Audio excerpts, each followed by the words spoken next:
한국은 육군 국가이며 그 규모는 자위대의 3배 이상이지만 한국은 절대 일본을 이길 수 없다. 최근 해군력을 증강하고는 있지만 일본 발밑에도 미치지 못하고 있으며 이로 인해 취할 수 있는 선택이 매우 적은 한국에게 승산은 없다.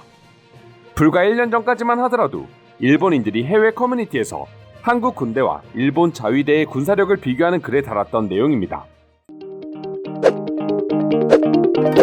지금도 그렇긴 하지만 그 누가 어떤 말을 하든 한국의 군대는 절대 일본의 자위대를 이길 수 없다는 주장이었죠. 대한민국 예비군 장병들이 자위대 훈련 모습을 보면 코웃음도 나오지 않겠지만 일본인들의 생각은 그렇다고 합니다. 하지만 이번 아프간 작전에서 나온 한국과 일본의 극명하게 대비되는 모습을 보면서 일본인들 입에서 이런 식으로 가다가는 자위대는 절대 한국군을 이길 수 없다며 지금이라도 일본은 안보에 집중해 한국과의 격차를 좁혀야 하고 그런 정치인들에게만 투표를 할 수 있을 것이라는 말이 나오는 상황이 생겨나고 있습니다. 그리고 이번 사건을 계기로 한국이라는 나라는 위기 상황이 생기면 어떻게든 국민을 구할 수 있는 강한 군사력을 가지고 있는 걸 확인시켜 주었지만 일본의 자위대를 보면서 위급 상황이 생겨도 일본이라는 국가가 국민을 구해줄 수 있을 만한 힘이 있다는 믿음이 사라졌다는 반응까지 보여주고 있다 합니다. 군사력에 관해서는 한국과는 절대 비교할 수 없는 수준이라고 자부하던 일본인들이 아프간 수송작전 이후 갑자기 이렇게 돌변한 태도를 보여준 이유는 두 가지가 있는데 하나는 새롭게 알려진 한국의 특수부대의 우월함이고 하나는 이와 대비되는 자위대의 무기력함이었다고 합니다. 일본인들은 이번 작전의 실패를 두고 자위대 역시 큰 문제점 중 하나라고 분석하기 시작했습니다. 사실 자위대 하나만이 문제인 것은 아니지만 어찌됐든 변명거리를 만들어야 하는 일본인들 입장에서는 자위대가 그 대상이 되어버린 것이죠. 다들 아시는 것처럼 일본의 경우 전범국이기 때문에 한국처럼 군대를 가질 수 없는 상황입니다.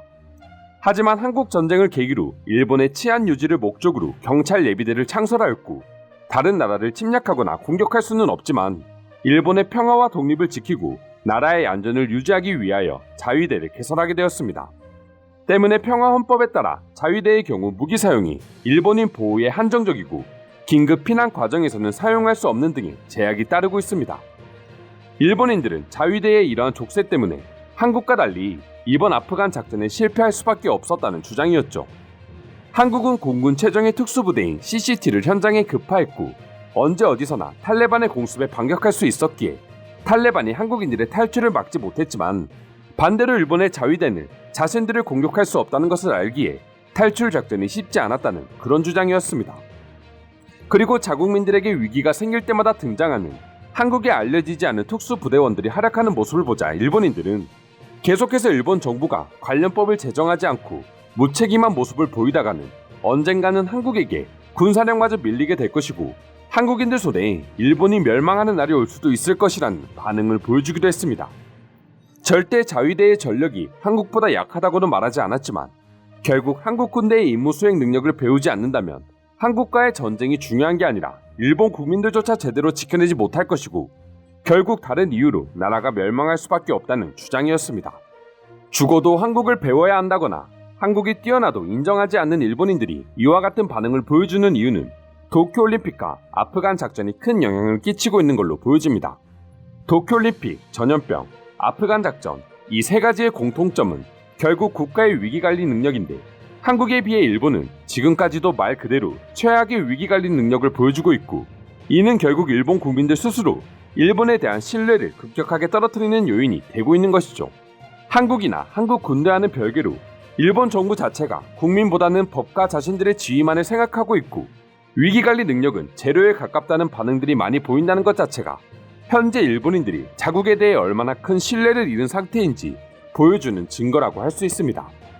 결국 일본인들도 과거와는 달리 위기 상황 때마다 일본이라는 나라의 부실함을 알게 되면서 한국에 대한 표현할 수 없는 부러움과 위기의식이 점점 쌓이고 있는 것 같습니다.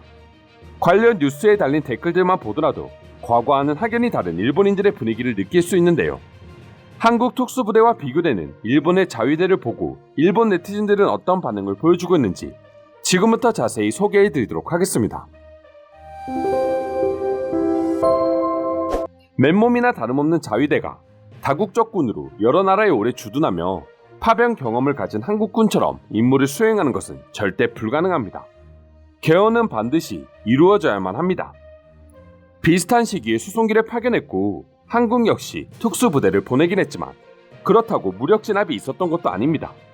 이건 자위대의 문제가 아니라 한국보다 일본 정부의 능력과 노력이 부족했음을 인정해야 하는 사건입니다.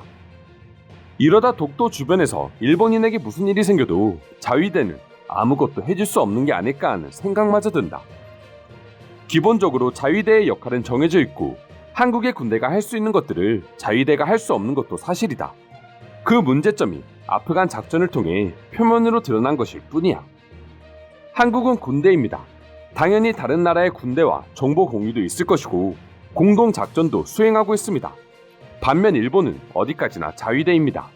그저 도로 보수 및 인프라 설립, 그리고 경호 정도의 업무에만 적합하죠.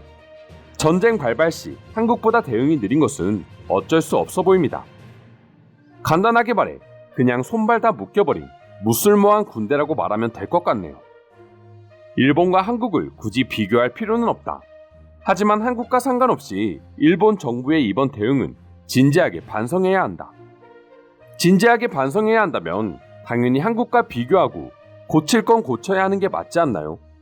비교는 하기 싫으면서 반성은 해야 한다는 당신의 주장은 너무나도 모순입니다. 승부를 겨루고 싶지는 않지만 한국과 만에 하나 긴박한 순간이 왔을 때 지금과 같이 행동한다면 돌이킬 수 없는 사태를 초래할 것이다.